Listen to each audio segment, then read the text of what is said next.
Señor Jehová, omnipotente Dios, estamos delante de ti, tal como somos, con tanta indignidad, pero sabemos que tú miras a tu Hijo Jesucristo.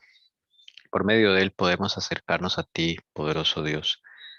Muchas gracias por este santo Shabbat que en Colombia ya quedan las últimas horas y queremos disfrutarlo junto a los ángeles, junto a tu Hijo Jesucristo, junto a ti, oh Dios de los cielos, y que el Espíritu Santo nos acompañe y nos impresione en lo que estudiemos, por favor.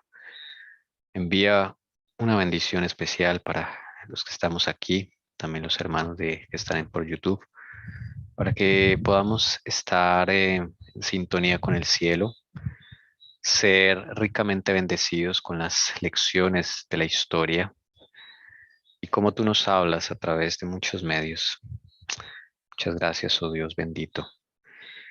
Y la honra y la gloria sean para ti, para tu Hijo Jesucristo, para mi Salvador, nuestro Salvador, quien vive, quien reina por siempre y vendrá por segunda vez por su pueblo. Señor Jesús, vienes por nosotros. Te pedimos por favor que los que estamos aquí en la verdad os hará libres, ninguno se pierda, Señor. Por favor, Jesús, que podamos estar en tu redil. No importa lo que tengas que hacer, lo que nos cueste, que tengamos que pasar para estar allí, pero por favor no nos dejes aquí. Jesús bendito, queremos pedir por favor tu permiso, tu bendición para abrir tu palabra, para abrir estos sellos proféticos. Esta historia, Señor, contada por los pioneros y muchas veces tergiversada por los documentos de Internet modernos, no quieren que se sepa la verdad, Señor, pero tú dejaste allí, Señor, empolvados muchos libros que escribieron tus hijos, los pioneros de la Iglesia Adventista del Séptimo Día, nuestra iglesia, que ahora, Señor, tú has tenido a bien a que los desempolvemos y que tu pueblo, esta generación, se ilustre con lo que ellos entendían y aprendieron para que así tú puedas, a partir de esa luz que les diste, aumentar la luz para este tiempo. Por favor, bendícenos en este estudio del tercer sello, tiene mucha información, muchos datos históricos, Señor, pero te rogamos que tú pongas en nuestra cabeza, la amplíes, nos des ese poder de discernimiento, poder de retención.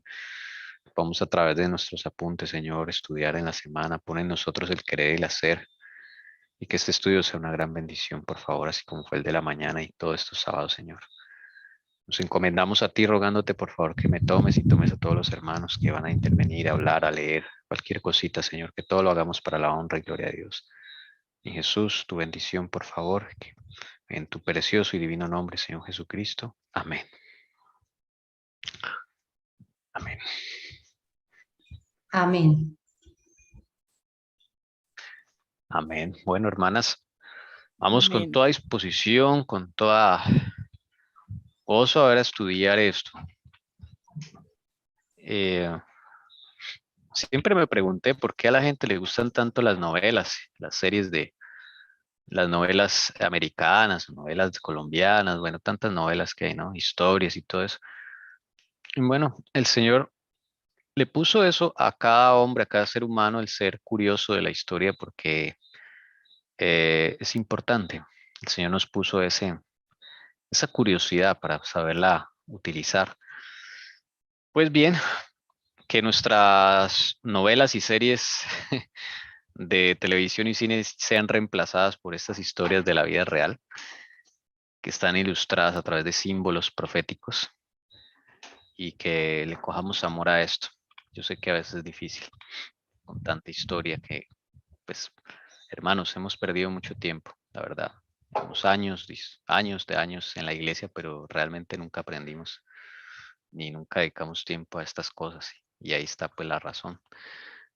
Pero el Señor ha tenido a bien a que ahora las estudiemos antes de que, antes de que vengan los tiempos más duros. Entonces, ya que tenemos tiempo, pues aprovecharlo porque vendrán personas con muchas preguntas y tal vez usted sea uno de ellos que va a responder. Y usted o yo en cualquier lugar donde nos encontremos, nos digan, Hermana Leonor, ¿qué está pasando? ¿Usted me puede decir qué está pasando? Bueno, hay mucho que hablar. Bien, y así para cada uno de nosotros. Habíamos quedado entonces en Teodosio, ¿no? Este personaje impulsó la Iglesia Católica de una forma increíble. 15 edictos contra los que se oponían al credo de Nicea. Y entre los edictos, pues, se pusieron multas millonarias, imagínense, $600,000, por ordenar o recibir a un hereje, a un arriano.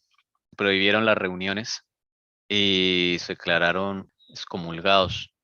Y excomulgados no eclesiásticamente, sino excomunión civil, o sea, excluidos de la sociedad. Ahí el pueblo de Dios se vio afligido por eso. El pueblo de Dios vivía entre las ciudades de Roma, vivía en el Imperio Romano. Y bueno, ahí empezaron a ser arrinconados. ¿Ok? Pero Teodosio se muere, año 395, y se va a la tumba, pero deja a sus dos hijos. Y decide partir el imperio en dos, para siempre. Ya aquí, esa Roma imperial, acá se acaba una era del Imperio Romano y empieza la última era del Imperio Romano, por lo menos para la parte occidental, porque aquí empieza la decadencia.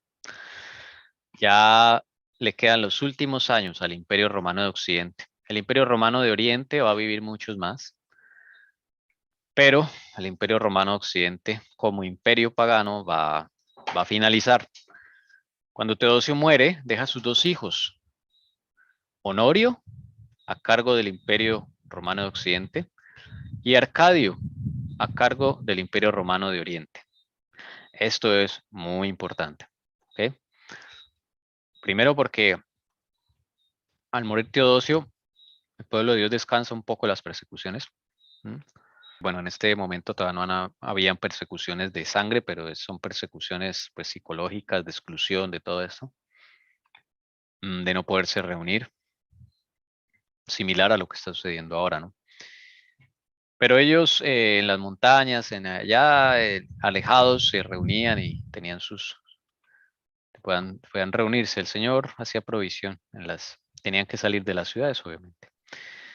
Y bueno, el asunto es que acá ahora quedan dos niños, literalmente, gobernando este imperio tan vasto.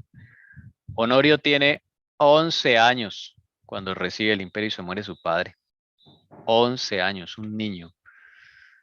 Y Arcadio tiene, ¿cuántos tiene Arcadio? 18, más o menos. Bueno, él es mayor, pero igual es muy joven, 18 años. Entonces, imagínense un niño y un adolescente a cargo de tan vasto imperio. Teodosio se asegura que tengan tutores, porque desde luego pues son muy niños. Y detrás de ellos hay tutores, desde luego, los obispos. Y esos obispos pues tienen todo el camino para poder hacer y deshacer. ¿Ok? Y ahí en medio de esto pues pueblo de Dios está allí, esparcido en todo el imperio. Bueno, en cierta forma ahí en ese 395 descansa el pueblo de esa presión por la muerte de Teodosio. Sin embargo, sus hijos, pues, claro, tienden a hacer lo que hace el padre, pero son totalmente manipulados por los que están detrás de ellos. En Oriente son católicos arrianos, los que están detrás de Arcadio. En Occidente son católicos romanos, los que están detrás de Honorio. Entonces, como que se divide así la cuestión. Se divide así la cuestión, pero en ambos lados del imperio hay pueblo de Dios. En Constantinopla, allí, porque allí nació el cristianismo, en esta región de lo que hoy es Turquía, nació el cristianismo. Ahí es donde predicaban los apóstoles, ahí es donde estaban las iglesias, las principales iglesias, ¿no? En esa zona de Turquía, de parte de lo que es Grecia. Ahí estaban las iglesias de los Corintios. En Turquía está la iglesia de Éfeso, por ahí está la carta a los Efesios, los Gálatas, bueno, todas estas cartas filipenses, todo eso. Allí nace el cristianismo. Y desde luego todos los que están en Occidente también hay pueblo de Dios allí. Entonces, todas las cosas que suceden aquí con el Imperio Romano, pues va a afectar al imperio, perdón, al pueblo de Dios de una u otra forma. ¿Ok? Mientras eso sucede y están en esta transición, se da la oportunidad para que se levante un líder del pueblo de Dios que vamos hoy a estudiar esta historia tan linda y maravillosa. Vigilancio. Después va a dar una introducción de quién es Vigilancio. Bueno, Vigilancio es como considerado como el director, ¿no? Por decirlo así, de la iglesia de los valdenses. Fue el primer líder entre los valdenses, entre los nobles valdenses en el norte de Italia y el sur de Francia. Ese era como el territorio. Y él, muy parecido a Teodoso, pero pues diferente, ahorita no van a entender por qué. Él protestaba por la introducción de prácticas paganas en el cristianismo primitivo. Original. Entonces, básicamente es que considerado el líder de los valdenses y eso era por lo que él protestaba. Todavía no habían valdenses, él viene a ser como el precursor, se dice. O sea, como el líder que empieza a iniciar todo el movimiento de lo que en el futuro se va a llamar los valdenses. Pero aquí muchos historiadores han coincidido en que los valdenses comienzan desde Vigilancio. ¿Sí? ¿Quién era Vigilancio? Una persona del común que tenía la fe católica. El Señor lo llamó estando en esa fe, bueno, no católica ortodoxa, sino más bien como arriana. Recuerden que en esa época llamaban arriano a todo el que no estaba de acuerdo con el concilio de Nicea. Ya ahí Arrio y toda esa gente ya no existía. ¿Y A de ver, dónde era él? de Italia. Desde ahí nos vamos o sea, él estaba ahí viviendo en la boca del lobo, ¿no? En Italia. Y él, o sea, él no tenía una religión definida, ¿sí? Ya me estoy acordando que hay cosas, tanta información se me olvida. Él no tenía una religión definida, conocía el cristianismo, ya me acordé, él trabajaba en una especie de hotel con su padre, ¿ok? Su papá era dueño de un hotel. En ese hotel se quedaban muchos viajeros que pasaban de un lado a otro del imperio. Vamos a ver Google Maps para irnos y situarnos. Y aquí en Italia, recuerden que el Imperio Romano está partido en la mitad, lado oriental, lado occidental. Él es del lado occidental y está por acá en esta zona de cerca a Milán, ¿ok? Por acá en esta zona de Milán, ahí empieza la historia de Vigilancio y empieza la historia de los valdenses. Los valdenses se le dedica un capítulo completo en el conflicto de los siglos. El capítulo que se llama Fieles portantorchas, ahí habla de los valdenses.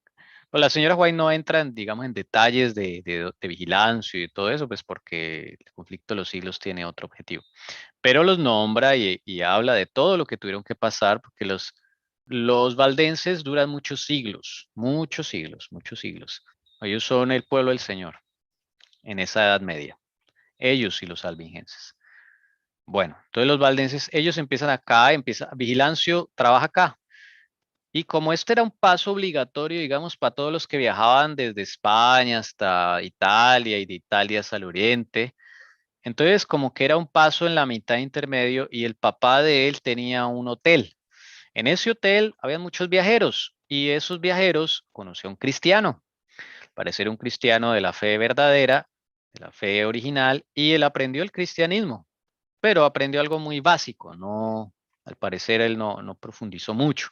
Él reverenciaba, digamos, no reverenciaba, sino seguía o reconocía al obispo de Milán. Él y otro contemporáneo suyo llegaron a conocer a Ambrosio. ¿Se acuerdan de Ambrosio? Que hablamos esta mañana, el maquiavélico que estaba detrás, pero Ambrosio guardaba el Shabbat. O sea, es que ahí todavía el clero católico, pues todavía no es como ahora, ¿sí? Entonces, digamos, hay niveles, ¿no? Hay niveles de catolicismo. En esa época todavía no, para el que no se acuerda de Ambrosio, aquí está este que estaba detrás de Graciano, que lo manipuló para que nombraran a Teodosio, este Ambrosio. Entonces, ellos se levantan en esa época, él reconoce a ese obispo que está ahí, ¿sí? Vigilancio, y bueno, conoce un cristianismo básico. Y bueno, ya después él hereda el hotel del papá, la fortuna del papá, y él se va a trabajar como financiero para un señor, ¿ok? Se va a trabajar para un señor historiador muy famoso. Ahorita vamos a ver el nombre de él. Y ahí es donde empieza la historia de su conversión verdadera. Entonces vamos a leer. La fe triunfante. El primer líder destacado entre los nobles valdenses del norte de Italia y el sur de Francia es Vigilancio, 364-408 después de Cristo. Algunos lo consideran el principal director de la iglesia de los valdenses. En su época, las protestas contra la introducción de prácticas paganas en el cristianismo primitivo se convirtieron en una revolución. Fue entonces cuando las multitudes que deseaban mantener la fe una vez entregada a los santos en el norte de Italia y el sureste de Francia se unieron en un sistema organizado al desear la verdad basada únicamente en la Biblia. Los que se negaban a seguir las novedades supersticiosas que se introducían en la iglesia se vieron muy influidos por las claras enseñanzas bíblicas de Vigilancio. Él fue como el Lutero de esa época, para que usted se haga una idea, ¿sí? Este libro, La fe triunfante que hemos estado leyendo, es de Wilkinson. Wilkinson fue el que aprendió el idioma valdense. Él fue profesor decano de la Universidad Adventista en Washington en 1950 y tantos. Y él viajó y fue y consultó las fuentes originales de los valdenses que ya no existen. Las escondieron en los museos. Y él, después de leer todo esto, hizo este libro. Y la única fuente tal vez que hay ahora para aprender de estos valdenses o estos héroes de la fe antiguos de esta época, porque todo lo destruyó la Iglesia Católica. Bueno, y seguimos acá. No muy lejos al norte vivía Martín, obispo de Tours, cerca de las orillas del río Loira. Este prelado había fundado el primer monasterio de Francia. Las extremas austeridades del ascetismo a las que se había sometido, unidas a los encendidos informes de sus supuestos milagros, le permitieron desatar en Occidente la pasión por la vida monástica. Sulpicio Severo, acompañado de Vigilancio, su financiero celta, se dispuso a visitar a Martín. Aquella conferencia produjo un profundo cambio en la vida tanto de Sulpicio como de Vigilancio, pero en direcciones opuestas. El fanatismo de Martín, obispo de Tours, atrajo a Sulpicio y a sus brillantes talentos a la vida monástica. Ahí empieza la vida del monasticismo. Entonces, ¿qué pasa? Mire, Sulpicio es el jefe de Vigilancio. Es el historiador famoso. Vigilancio es su financiero. Entonces los dos se van porque van a conocer al obispo de Tours, en lo que hoy es Francia. Martín, el obispo de Tours, ¿ok? Cuando llegan allá, Sulpicio queda impresionado con la vida monástica. Y acá vamos a aprender una palabrita, el ascetismo. Ese era uno de los problemas de esa época. El caballo negro simboliza, pues, cuán bajo cayó, digamos, fue tergiversado el evangelio, tan negro quedó el evangelio. Y esta es una de las nubes oscuras de ese negro, de ese caballo, el ascetismo. ¿Ok? Y también habían cosas sobrenaturales, obviamente propiciadas por Satanás. Entonces, cuando Sulpicio visitó a este obispo, tuvieron, sí, una charla, una conferencia, y eso cambió la vida, tanto de Sulpicio, su jefe, como de Vigilancio. ¿Ok? Ahí empieza a impactar la vida, porque Vigilancio conoció un cristianismo más puro, ¿sí? Vigilancio, como vivía en este lado del imperio acá, Italia, arriba, el norte de Italia, tenía acceso a los galos es de toda esta región, todo este verde de acá, esta parte de lo que es Francia, Bruselas, Bélgica, parte de Alemania, Sí, norte de Italia, todo esto era la Galia hasta Reino Unido, todo eso se llamaba la Galia, ¿ok? Entonces, él conoció el llamado cristianismo celta o el cristianismo galo. ¿De dónde es ese cristianismo? ¿Usted se acuerda de la carta que Pablo escribió a los Gálatas? Los Gálatas era un pueblo que vivía en Turquía, pero que era originario de esta región de la Galia romana, de lo que hoy es Francia. Entonces, cuando ustedes ven a Pablo escribiendo a los Gálatas, les está escribiendo a gente que viene de Francia, pero que está viviendo en Turquía. Y ahí es donde se funda la iglesia de los Gálatas. Eso es lo que se conoce como el cristianismo galo, el cristianismo celta. ¿Ok? El cristianismo celta es ese. Entonces, claro, cuando los Gálatas conocen el evangelio, ellos van a su gente y les enseña el evangelio que aprendieron de Pablo. ¿Ok? Entonces, los cristianos puros y genuinos que vivieron en esta región se conoce como los cristianos celtas. ¿Ok? Es el cristianismo celta. Bilancio aprendió del cristianismo celta. O sea, el evangelio puro que viene de los Gálatas, a los cuales evangelizó Pablo. Entonces, claro, Vigilancio empieza a ver el mundo porque él no había realmente visto cómo estaba el cristianismo, ¿sí? Y cuando ve esto, o sea, acompaña a su jefe, a él también le cambia la vida, ¿ok? Y Sulpicio, su jefe, se volvió asceta. Asceta es todo aquel que practica el ascetismo. Ya vamos a ver qué significa ascetismo, ¿ok? Ya vamos a ver qué significa el ascetismo. Dice, Vigilancia se dio cuenta que tras su regreso a casa, la imagen del obispo Martín persiguió al sensible historiador, su patrón. Le persiguió el recuerdo del ascético prelado durmiendo en la fría tierra, con nada más que cenizas esparcidas debajo de él y cubierto solo con una tela de saco, rechazando una cama más blanda o ropa más caliente, incluso en una grave enfermedad, declarando que un cristiano debe morir sobre cenizas, alimentándose con la comida más insalubre y negándose toda indulgencia, orando en la postura más molesta, forzando el sueño de sus ojos y exponiéndose al calor y el frío, el hambre y la sed.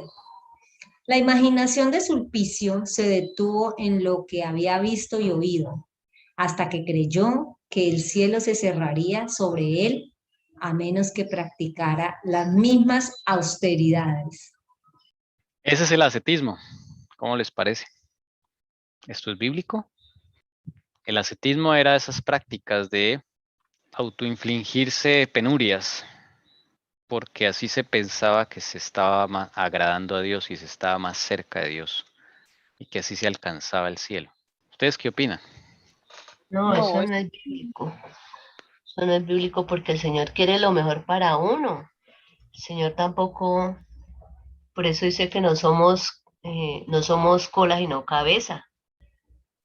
Entonces, se hablaba esta mañana, que estamos acostumbrados a que, o tenemos ese chip que de pronto nos enseñaron culturalmente, o no sé, que, que entre más pobre mejor, o que nosotros no tenemos derecho a cosas buenas. Todo eso nos han metido, que nosotros no somos dignos de tener algo bueno ni vivir. Pues bien, no con lujos, pero con lo normal, lo que un ser humano debe tener, ¿no? Y si el Señor le da a uno bendiciones de poder gozar de algo, pues hacerlo, ¿por qué no? Eso. Ajá. Dice la palabra del Señor, id pues y aprended lo que significa.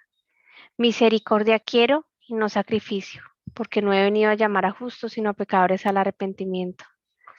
Este es Mateo 9:13. Amén. Mateo 9:13. Misericordia quiero y no sacrificio.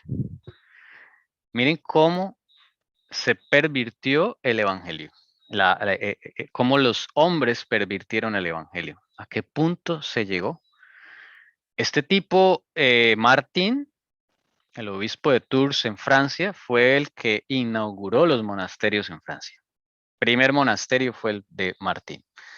Y claro, eso era la sensación, y este historiador que tenía una vida tan bonita, le llamó poderosamente la atención esto: dormir en la tierra fría, ¿sí? Con cenizas debajo de él, cubierto con una tela de saco, la tela de saco se usaba para cuando uno estaba de luto.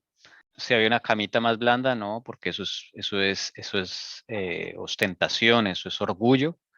Ropa más caliente, no, porque si el Señor Jesús sufrió, yo también tengo que sufrir.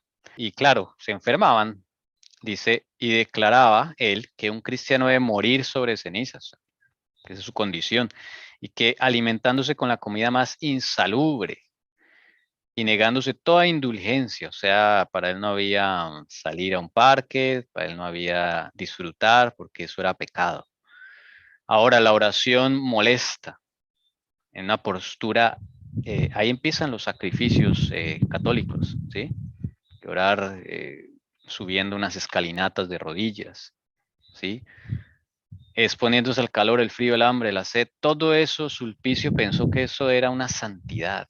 Mire cómo el enemigo empieza a engañar, que eso era ser santo, que eso era ser reverente, que eso era ser espiritual. Ahora hacemos la pregunta, porque el enemigo usa las mismas tácticas. Ejemplos de cómo podemos llegar a practicar el ascetismo sin saberlo. Pensemos, reflexionemos un poco. Por eso al enemigo no le gusta que estudiemos historia. Porque uno dice eso, uy, no, esto no lo hacemos nosotros. ¿Verdad que no? ¿Algún ejemplo?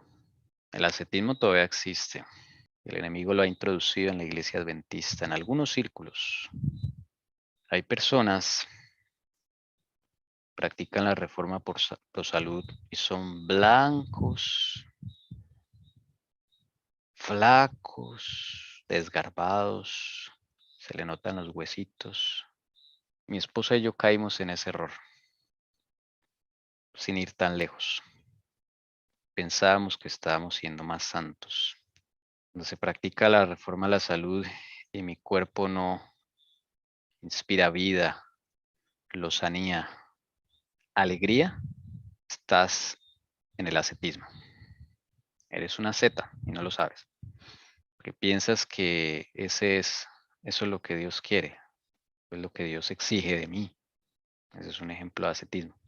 Hay otras personas, varones, casados,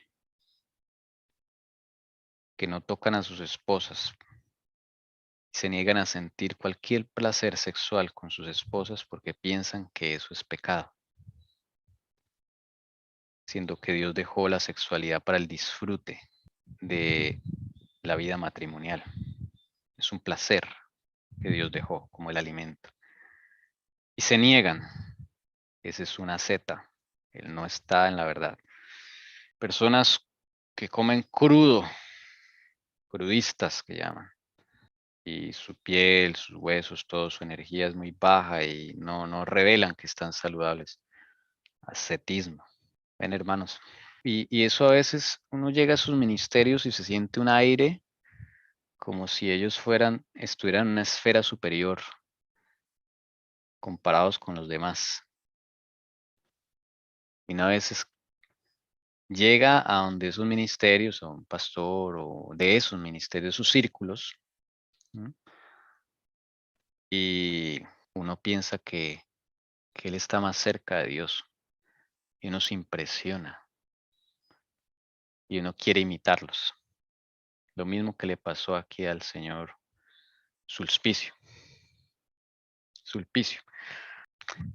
Dígame si alguna vez no nos ha pasado eso. Bueno, a mí me ha pasado muchas veces con personas, y yo creo que son más santas y yo quiero practicar lo que ellos practican.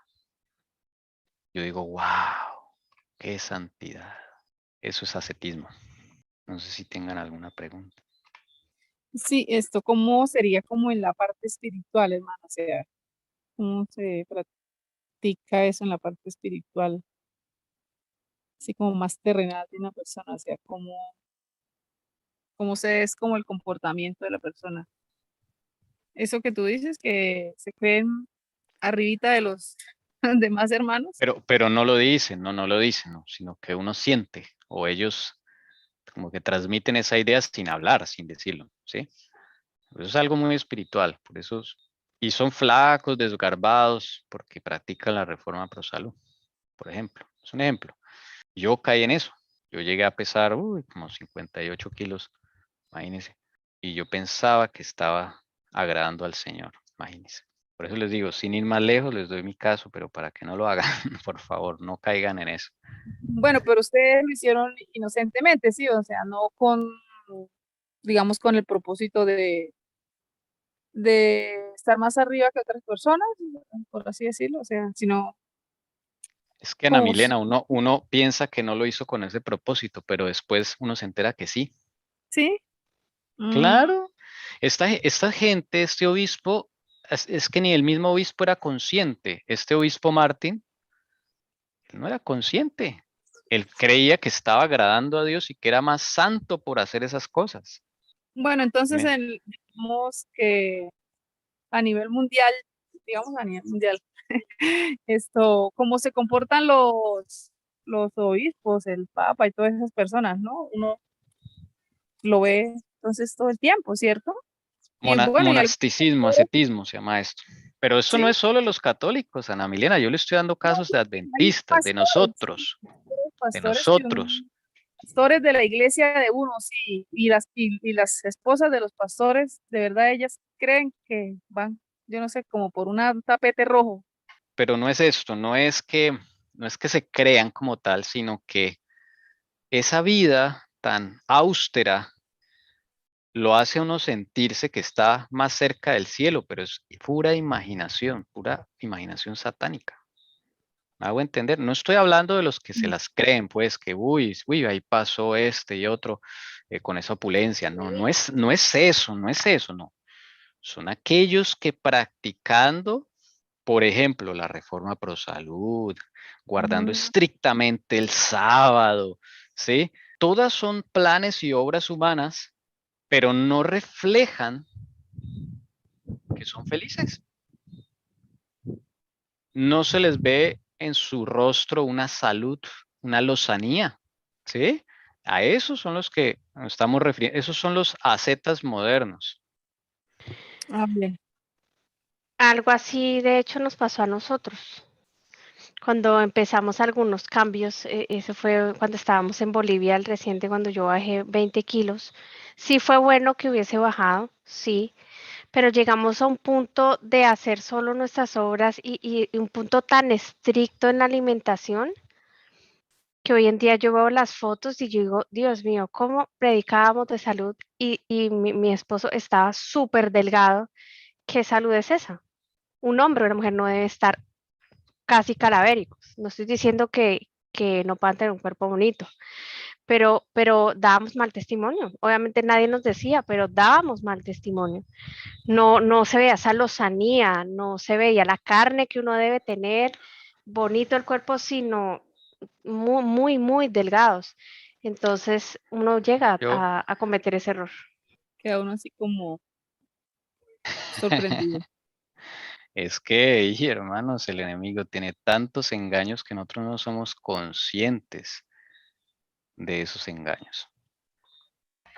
Por eso ayer el Señor me puso en el corazón, en el grupo, cuando escribimos eso, es que el enemigo no quiere que estudiemos historia, que nos dé aburrimiento, jartera, pereza, porque es que ahí nos vamos a enterar de todas sus trampas y cómo hoy día usan las mismas y nosotros ni cuenta nos damos. ¿Ve? Sí, es verdad, hermano. O sea que cuando, pues como algo, como una conclusión, ¿no? Que cuando, bueno, que la reforma pro salud es un proceso, porque imagine de tantos años uno comiendo pues de todo y de un momento a otro Sí, no, todo también es un proceso, porque hay organismos que ni aguantan, les puede producir otras, incluso algunas enfermedades nuevas. Y entonces tiene uno es como, primero como aprender realmente de qué se trata la reforma, qué es lo que el Señor quiere, o pues me imagino que lo haces con el fin de la salud, de estar uno bien, de que uno tenga una mejor conexión con Él, pero siempre y cuando no dando un mal testimonio, así como hablan en la Biblia se habla de cómo se debe hacer un ayuno, que el ayuno no de que la persona no se vea como que, ay, esa tristeza porque hoy está ayunando, que se le note que está ayunando, que se le note en su cara como tristeza, como que está sin ánimos porque está ayunando. No, debe estar normal, que no se le note que está ayunando, que si está ayunando no le haga falta en su cuerpo, en su organismo. Entonces, pues pienso que hay que primero estar uno bien cimentado en esos temas y empezar uno, ¿no? Como a esa reforma. Es que la reforma se hace es con Cristo, con Él. Ajá. ¿Sí? No es que yo me leí el libro de régimen alimenticio y ya entonces No, yo me pongo a hacer planes. No, sí, pues con él, sí, me imagino que con Jesús. Uno lee y Señor, ahora, ¿qué hago? Porque es que no todos los casos son iguales y la misma sí, mensajera del Señor lo dice. Cada uno debe, digamos, dejarse guiar por el Señor a ver qué debe dejar, cómo lo debe dejar, qué debe reemplazar. ¿Ves? Sí, o sea, ni un extremo ni el otro. Es que el Señor tiene un equilibrio, pero solo lo conoce Él. ¿Entienden, hermanos? Es que si usted no hace con Cristo las cosas, no sirve para nada. Así de sencillo. No sirve para nada. Y siempre el Señor nos confrontaba, ¿no? Listo, hicimos cambios. ¿Y en dónde estuvo Jesús ahí? Nunca oramos para decirle, Señor, muéstranos qué debemos dejar primero. No, nosotros de una, uy, no, ya no voy a dejar esto, ya no más, tal cosa, tal otra. No es que esto no se debe hacer. Eso son justicias propias. Por eso es que insistimos tanto en esto, porque el enemigo es tan sutil que uno aún haciendo cosas buenas, o sea, al enemigo no le importa usar cosas buenas, digamos que tú dejes la carne. A él no le importa que tú dejes la carne, pero si lo haces sin Cristo, Satanás está feliz y te apoya y te hace sentir que estás en el camino correcto. ¿Ves? El engaño es muy, muy brutal. No se puede discernir si no es con la ayuda del Señor Jesucristo. ¿Qué es lo que uno debe hacer? ¿Ve? Entonces, y nosotros pecamos mucho por eso, porque enseñamos a la gente también a ser ascética. Pero gracias al Señor Él enfocó eso y bueno, espero no haber dejado ascéticos en el camino. Bendito sea el Señor. Y mirábamos con desdén al que era medio gordito, al que no comía como nosotros, o sea, mirábamos como con, uy, ese como que no nos juntemos con ese, uno se vuelve orgulloso. O sea, o bueno, no se vuelve, el orgullo sale a flote ahí también. ¿Mm? Se nos Hermanos, olvida de dónde nos sacó el Señor. se nos olvida, sí, eso es una lección muy tremenda. Pero bueno, sigamos leyendo, sigamos leyendo. Vilancio va a visitar a otro famoso. Vigilancio en el año 396 después de Cristo fue portador de una carta de Paulino a Jerónimo de Estridón, y esta fue lo que le hizo conocer personalmente al hombre más extraordinario de aquella época. Jerónimo era el terror de sus contemporáneos, el hombre que por encima de todos los demás, en un intento erróneo de cumplir con su deber para con Dios, fracasó de la manera más evidente en su deber para con los hombres, sin tener en cuenta las palabras del apóstol. Si uno dice que ama a Dios y odia a su hermano, es un mentiroso, etcétera. La mortificación de la carne había tendido a inflar su espíritu, y en todos los escritores polémicos del siglo IV fue el más amargo y severo. Vigilancio va a conocer al hombre, uno de los hombres más famosos de la Iglesia Católica y más adorados, que es Jerónimo de Estridón. Jerónimo fue el que escribió la Biblia católica, el que la tradujo. usando manuscritos corruptos del griego, y tradujo la primera Biblia católica, que hoy día es la Biblia oficial de la Iglesia Católica y se llama la Vulgata Latina. Yo creo que algunos la han escuchado, la Vulgata Latina.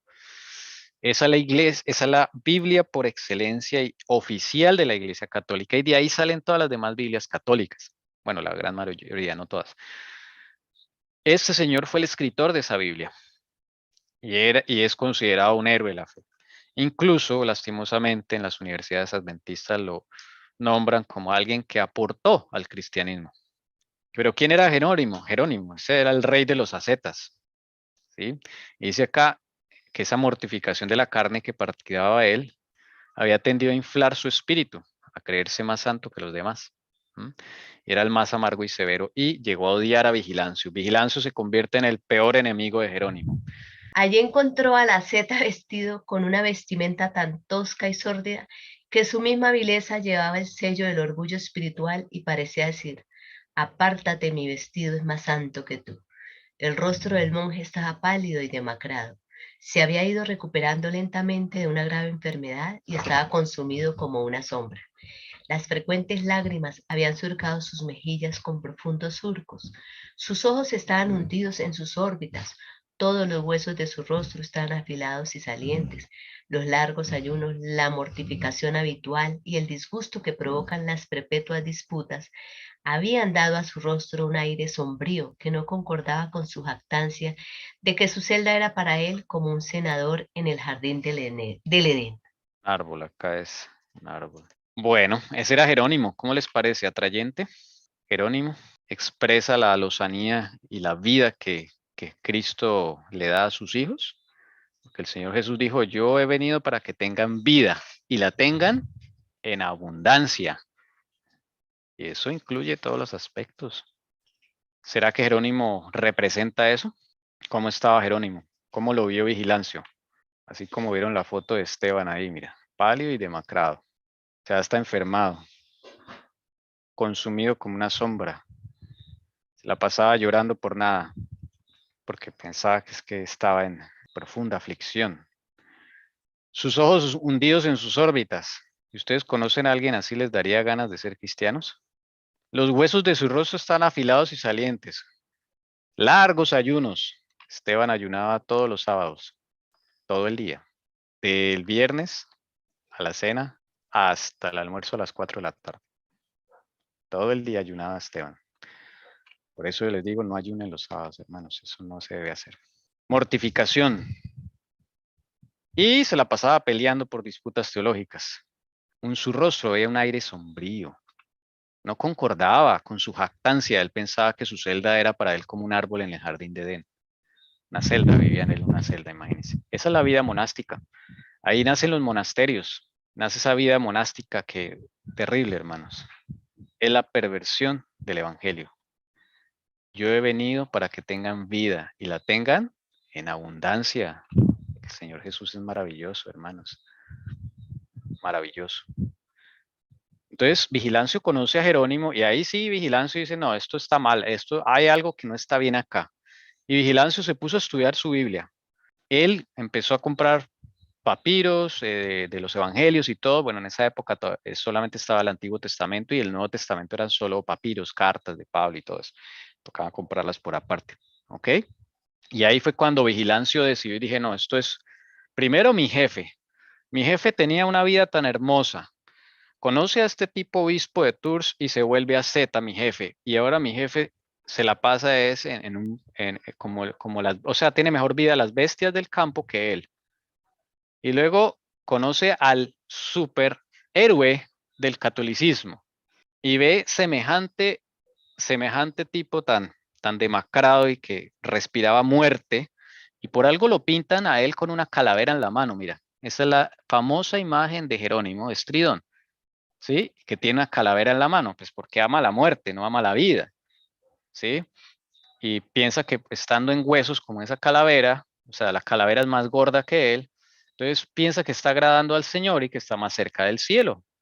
Con ese engaño fue que llevó Satanás a todos los ascetas al extremo. Y Vigilancio dijo: esto no concuerda con lo que a mí me enseñaron. no concuerda. Y ahí decidió levantar su voz de protesta. Dice, entonces Vigilancio decidió romper el silencio. ¿Cómo? ¿Dónde? ¿Y contra qué? Lo aprendemos de la respuesta de Jerónimo a Riparius, un sacerdote del sur de Francia, a quien alrededor de la AD 404, Jerónimo escribió lo siguiente respecto a Vigilancio. Yo mismo he visto antes al monstruo y he hecho todo lo posible para atar al maníaco con textos de la escritura, como Hipócrates ata a sus pacientes con cadenas. Pero se fue, se marchó, se escapó, se fugó, y refugiándose entre el Adriático y los Alpes cosios, proclamó a su vez contra mí. ¿Cómo llamaba Jerónimo a Vigilancio? ¿Cómo lo llamaba, hermanas? Monstruo. Maníaco. Imagínense. ¿Ah? O sea, para Jerónimo, y siempre va a ser así, la persona que está con Cristo, es una persona que sin decir nada constituye una amenaza para el pecador, porque el pecador se siente intranquilo y no se siente a gusto con la pureza del evangelio, ¿sí? Y Vigilancio no dijo nada, ni él se puso a insultarlo, ¿no? Vigilancio simplemente se fue y él empezó a escribir contra esas prácticas. Y claro, Jerónimo se sintió ofendido, entonces le empezó a llamar monstruo, maniático, y dice, pero huyó, no lo puedo confrontar con textos. Pero claro, Jerónimo tenía textos para defender su ascetismo. Claro, textos mal interpretados, porque Satanás también usa textos de la Biblia, eso sí, para justificar lo que uno hace. Y créeme que uno los va a encontrar. Por eso, hermanos, Cristo debe estar al lado de todo cambio cristiano, toda la relación que uno tenga con la vida espiritual. Cristo y solo Cristo. Esa es la mejor consejo que uno podría dar. ¿Ok? Dice, en los Alpes Cosios, en esa región situada entre los Alpes y el mar Adriático, Vigilancio inició por primera vez sus esfuerzos públicos para detener las ceremonias paganas que se estaban introduciendo en la iglesia. ¿Por qué eligió esa región? Porque allí se encontró con gente que se adhería a las enseñanzas de las Escrituras. Se habían trasladado a esos valles para escapar de los ejércitos de Roma. Tal vez era consciente de que encontraría en los Alpes Cosios una raza de gente que se oponía a esas nociones de celibato y votos de continencia, que formaban el dogma favorito de Jerónimo y que eran la base de todas sus austeridades ascéticas. Ahí es donde nace el celibato. Claro, con esa noción asceta, pues un prelado no podría tener esposa, eso es terriblemente prohibido. ¿Sí? Otro error, votos de continencia, o sea, no se iban a casar, pero no porque Cristo les dijera que no se casaran, sino porque hacían votos de no casarse. Muchos abandonaron a sus esposas por volverse ascetas. Ya casados abandonaron a sus esposas y se metieron en un convento, en un claustro. Una cosa terrible, hermanas. Oye, Sí, eso en día no puede ser todo este tema de los budistas. el ascetismo viene de los budistas, tú lo has dicho. El ascetismo viene de las religiones orientales y llegó a permear el evangelio en esta época del siglo IV, final del siglo IV y V. Llega de allá, sí señora, que los monjes tibetanos y los budistas hacen eso. Eso es, y a veces uno dice, uy, esa gente es como tranquila, ¿no? Como que, ay, uno a veces los ve como ejemplos. No, señor, eso no es correcto delante de Dios. Eso es la austeridad, esos son trapos de inmundicia, las justicias de uno. Entonces, Vigilancio se fue a buscar a ver quién, o sea, si es que todo el imperio estaba así, y cuando llegó a los Alpes Cosios, ya vamos a mostrarlos. Aquí está Italia. Los Alpes Cosios son estas montañas que quedan en la frontera entre Italia y Francia. Acá, esta cadena montañosa.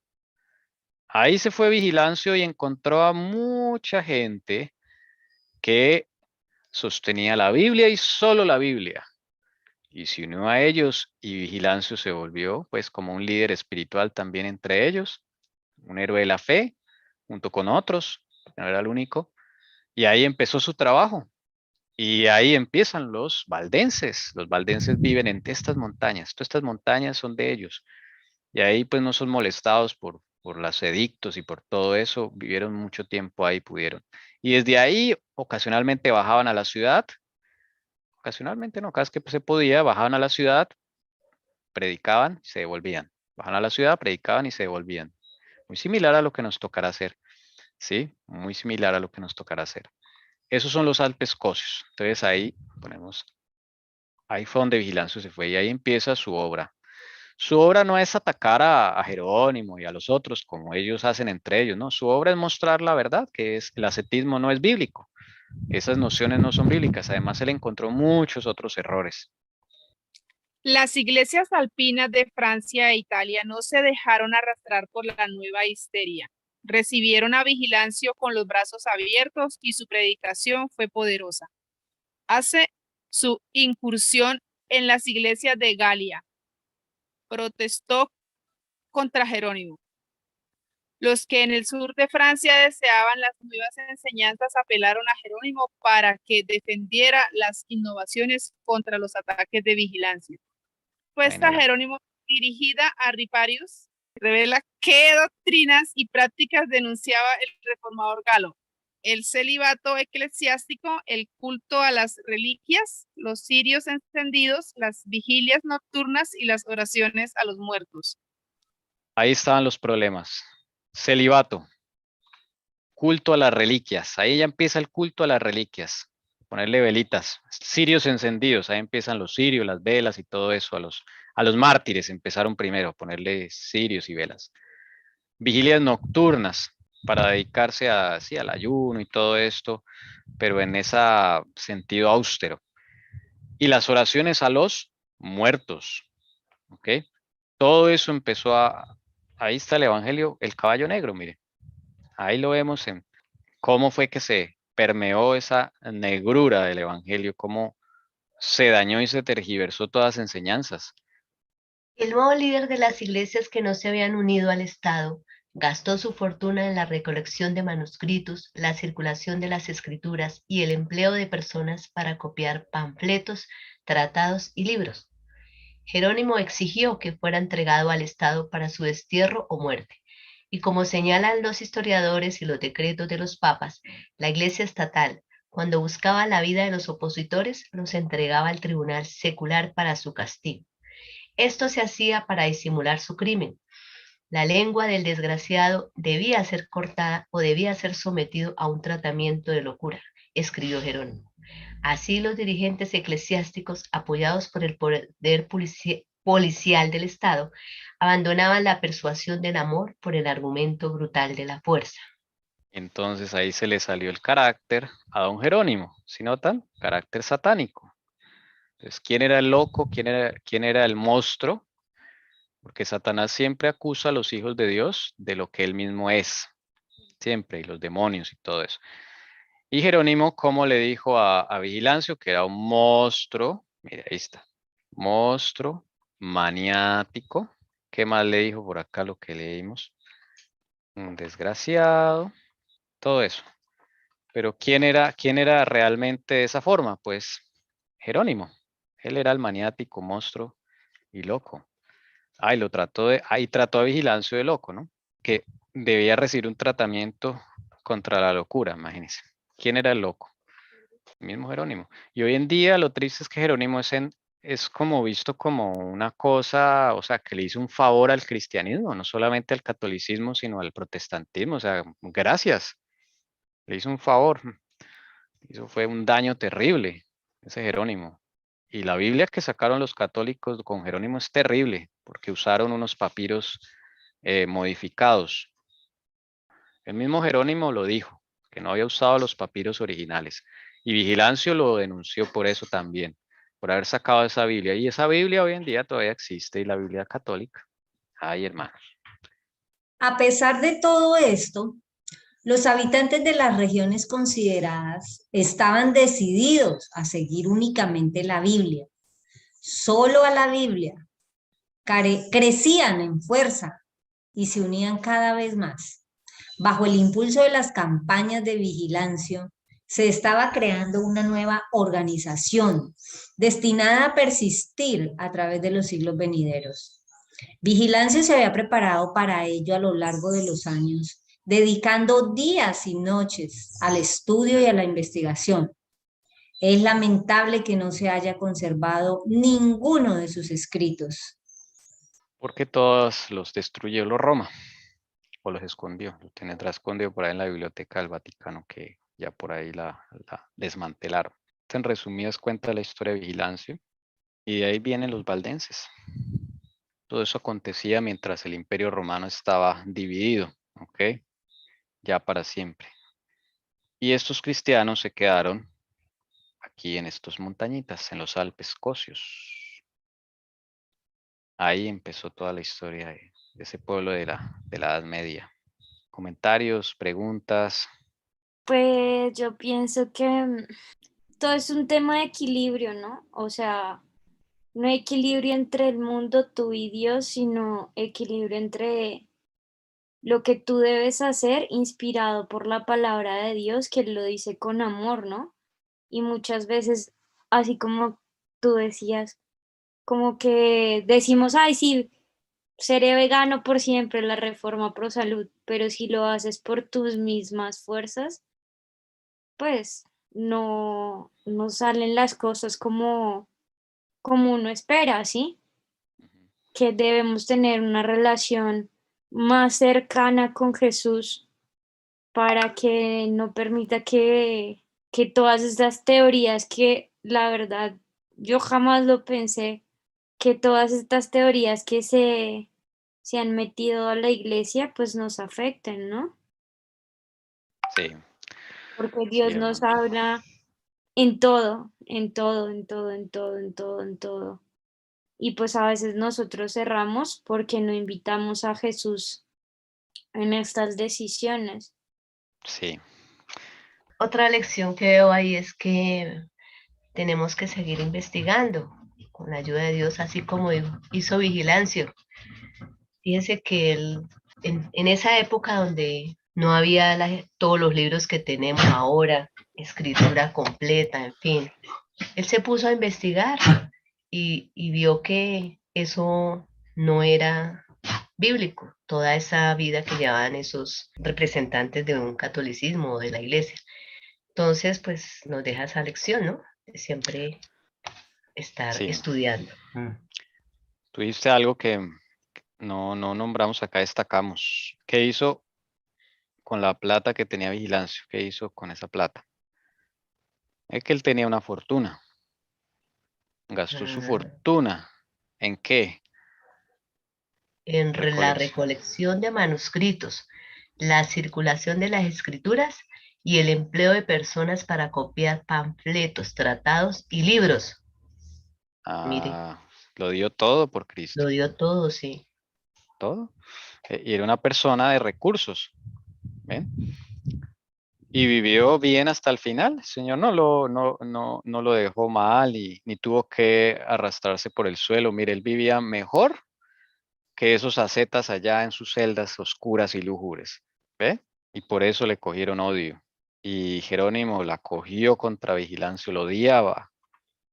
Vigilancio sencillamente expuso lo que decía la palabra, porque a eso se dedicó. Como dice, como dices tu mamá, puso a estudiar, investigar, a ver toda esta gente qué es lo que dice, cómo tergiversaron la escritura, las enseñanzas de Cristo. Y él todo lo que escribió fue contra eso, para que la gente abriera los ojos. Desde luego había unos que le decían a Jerónimo, ay, calle ese tipo, nosotros sí queremos sus enseñanzas, ay, no, o sea, era una embelesada que el enemigo le estaba pegando terrible. Hermanos, eso es tremendo. Si ven que por cada historia descubrimos una forma en que Satanás nos sigue engañando en algunos aspectos de la vida. Y eso es para poner esto en las manos de Jesús, decirle, Señor, mire, si usted tiene que volver, le digo de una vez, retroceder, comer huevos, sí, comer pescado o algo así, hágalo y empiece otra vez, pero con Cristo, a dejar las cosas, ¿sí? Pregúntele al Señor, ¿qué he hecho con mi propia justicia? ¿Qué he hecho mal? Porque donde no está Cristo, no sirve de nada lo que hagamos. Así exteriormente creamos que funciona. Ojo con eso. Sí, precisamente de lo que habló Carito, del veganismo y de lo que hablas tú, me preguntaba yo, ¿no? ¿Qué pasa en un tratamiento o en alguna condición de limpieza que he conocido últimamente del colon, donde se tiene que suspender de 1 a 3 meses o una serie de tiempo todos los granos? Tienes que comer pescado, te mandan a comer, tienes que comer proteína de algún lado. Por supuesto que algo muy pequeño, de vez en cuando y con mucha verdura, como para no descompensarte. Pero me hacía pensar, por ejemplo, si yo lo que fue la carne, el pollo, yo no luché tanto con eso porque yo no, pues no tenía tanto gusto por eso. El pescado me gustaba muchísimo y fue una de las cosas en que el Señor me ayudó porque él sabía que me gustaba mucho, pero él sabía, yo le dije que yo quería dejarlo y él me hizo aborrecerlo, ¿no? Me empezó a oler y a saber a feo. Fue una de las cosas que sí lo hice con él. Después ya el queso no, y bueno, tuve un chasco con eso, ya después él me ayudó. Porque yo un día, o sea, uno llega a un fariseísmo y una cosa tan absurda, que estábamos un día en un apartamento pequeño, en una reunión que nos habían invitado para recibir el Shabbat, y estaba un pastor misionero muy famoso, estaba allí, estábamos reunidos con él. Éramos poquitos. Y yo llevé parte del buffet para comer ese día. Y él llegó de viaje, había aterrizado hace poco, llegó de viaje pues claro, estaba sin comer. Y él llegó y la anfitriona había servido huevitos. Y él estaba al lado mío cuando estábamos cogiendo, yo cogí ahí unas papitas. Y él me miró, yo no sé qué cara hice, hermanos. Yo hasta ahora caigo en cuenta. Yo no sé qué cara hice cuando lo vi que él la vio, como él es tan noble, tan noble, él me empezó a explicar, yo de vez en cuando como huevo porque hay veces que como él viaja a zonas casi que son poco habitadas en el Amazonas, a veces es que no hay nada más que comer y yo como huevito de vez en cuando. Y yo, sí, pero yo no le dije nada, ¿no? Y yo, pero claro, dentro de mí, pues, sin necesidad, o sea, ¿eso para qué come eso? Eso uno no debe comer huevo, o sea, sí.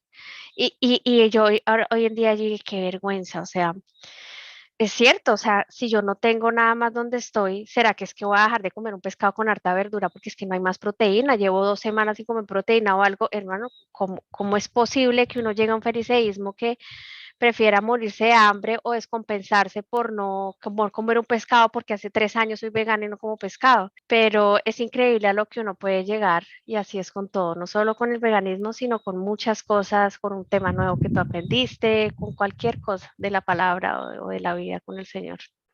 Por eso hay que involucrar al Señor Jesús, porque es que el único que conoce el cuerpo de uno es el Señor Jesús, nadie más. Él es el mejor nutricionista que hay, ¿sí? Ahora, el otro extremo es, yo como de todo y ya no me preocupo. Ese es el otro extremo, ¿ven? Ya denigrar de la reforma pro salud, que eso ya no, que no sé qué. Ese es el otro extremo, ¿sí? Entonces, ni al uno ni al otro. Equilibrio, es el Señor. Yo he venido para que tengan vida y la tengan en abundancia. ¿Quién es el único que tiene el equilibrio verdadero? Cristo. Cristo. Nadie más, hermanos. Nadie, ningún conferencista, ningún doctor, por más que sea conocedor de los temas de la reforma pro salud, ningún misionero, por más que sepa de reforma pro salud, le va a dar a usted la mejor dieta. El único que tiene la mejor dieta para su caso, su cuerpo, sus dolencias, todo es Cristo. Nadie más. Cristo, hermanos. Desde luego usted puede escuchar a uno, a otro. Nosotros hemos escuchado cualquier cantidad, ¿sí o no, mi amor? Cualquier cantidad, porque el tema nos gusta mucho. Pero no quiere decir que todo lo que ellos digan vamos a hacer, ¿no? Tenemos que ir a Cristo, Jesús, ¿Qué te parece esto que dice este conferencista? ¿Qué te parece lo que dice este otro? ¿Qué te parece lo que dice este otro?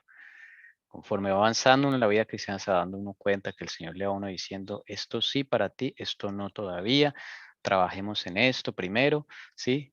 Esto para después, implementa ciertas cosas, implementa otras y así sucesivamente. Lo que pasa es que como heredamos ese pensamiento de la vida monástica, entonces queremos todos en masa hacer lo mismo, ¿sí? Porque el monasticismo se basa en eso, en que todos nos refugiamos bajo un claustro y todos tenemos los mismos ejercicios espirituales. Entonces todos vamos a dejar el queso, todos dejamos el queso, todos vamos a dejar los huevos, los dejamos los huevos. Eso es ser un monje. Sin estar en un claustro físico, estamos en un claustro espiritual. Y entonces, claro, hay algunos que empiezan a enfermar y dicen, no, es que ese está en pecado. Sí, porque es lo primero que pensamos. No, ese no está haciendo las cosas bien. No, hermanos, cada situación es diferente y lo dice el espíritu de profecía. Cada cuerpo es diferente. Entonces, a involucrar a Cristo en todo, hermanos. Para guardar el sábado, ¿quién es el que sabe guardar el sábado? ¿Predicador? ¿El pastor X, el pastor Y, Esteban, el Cira, Paola? No, ¿quién es el que sabe guardar el sábado? Cristo Jesús. Cristo Amén. Jesús. Eso. Él es el único que nos va a enseñar a guardar el Shabbat correctamente, no como digan los hombres, nada, correctamente, Jesús. ¿Quién es el que más sabe de nutrición en todo el universo? Cristo Jesús. Amén. Entonces, Él es el que nos va a guiar en las reformas que hagamos. El que más sabe de temperancia, ¿quién es? A ver, el más temperante del universo. El perfecto. Cristo Jesús, hermano. Amén. Entonces, Él es el que debe guiar todos esos cambios en la vida. Cuando Él hace los cambios, a ti no te va a costar. Va a ser algo, es un poder extraño, hermano, es un poder extraño. Ese poder extraño se llama gracia. Cuando tú aprendas a aborrecer lo malo, cuando aprendas a ver cómo ve Él el pecado, lo vas a odiar y ese día Jesús te va a dar la victoria. ¿Por qué no nos ha dado la victoria? Porque todavía no odiamos el pecado, no lo odiamos, seamos sinceros, no lo vemos tan grave. Entonces nuestra oración, ¿cuál debe ser? Señor, enséñame a ver el pecado como tú lo ves, no como yo lo veo. Pon en mí aborrecimiento del pecado, ayúdame a odiar mi pecado. Eso es sinceridad, es que no lo odiamos, hermanos. Una cosa es saber que algo es malo y otra cosa es odiar eso que yo hago. ¿Sí ven la diferencia? Yo puedo saber que algo es malo y no lo hago porque sé que es malo, pero no porque lo odie, lo aborrezca, me parezca horrible y bajo. No por eso. ¿Ven la diferencia? Que el Señor nos ayude, hermanas. Padre nuestro que estás en los cielos, santificado sea tu nombre hoy y siempre. Gracias, Señor, por este sábado más que nos diste. Estuvimos reunidos en tu nombre, Señor. Estuvimos aprendiendo y te pedimos que cada día nos des esas ganas de aprender más porque lo vemos importante, porque aprendemos más de las artimañas del enemigo y porque eso nos da sabiduría, Señor. Y bueno, siempre aprendemos cosas personales. Cada persona vamos a aprender cosas diferentes o nos llama la atención unos temas más que otros. Se habla de, aquí se da para hablar de muchos temas al respecto. Y bueno, Señor, gracias porque tú estás pendiente de todo, porque tú sabes que cada persona necesitamos cosas diferentes, necesitamos trabajar en áreas diferentes, Señor, y solamente con tu ayuda lo haremos. Danos en esta semana las ganas y el tiempo para seguir estudiando. Te pido también bendiciones para toda la familia aquí representada, cada familia representada, acá este grupo. Que esta semana sea de bendiciones y de aprendizajes. Que todo lo que nos pase, Señor, pues porque tú lo permitas, es porque lo debemos de aprender o debemos de caer en cuenta, Señor. Hemos aprendido que tú nos hablas de diferentes formas y entonces debemos de aprender a escuchar o aprender a ver todo lo que nos pasa, que siempre es con un propósito, Señor. Te pido bendiciones por cada familia aquí representada y que esa espiritualidad, Señor, también cada día siga creciendo en cada persona, que tú estés con nosotros en todos los momentos, que nosotros no te olvidemos, porque somos nosotros los que nos olvidamos, somos nosotros los que preferimos estar en otras cosas y no contigo, Señor. Gracias, Señor, por tu fidelidad. Gracias, Señor, por tu amor. Gracias, Señor, por tu misericordia. Bueno, Padre mío, quédate con nosotros en cada hogar y que haya un verdadero descanso en tu nombre. Todo esto te lo pedimos en el nombre de tu Hijo amado, Cristo Jesús. Amén, Señor. Amén. Amén. Amén.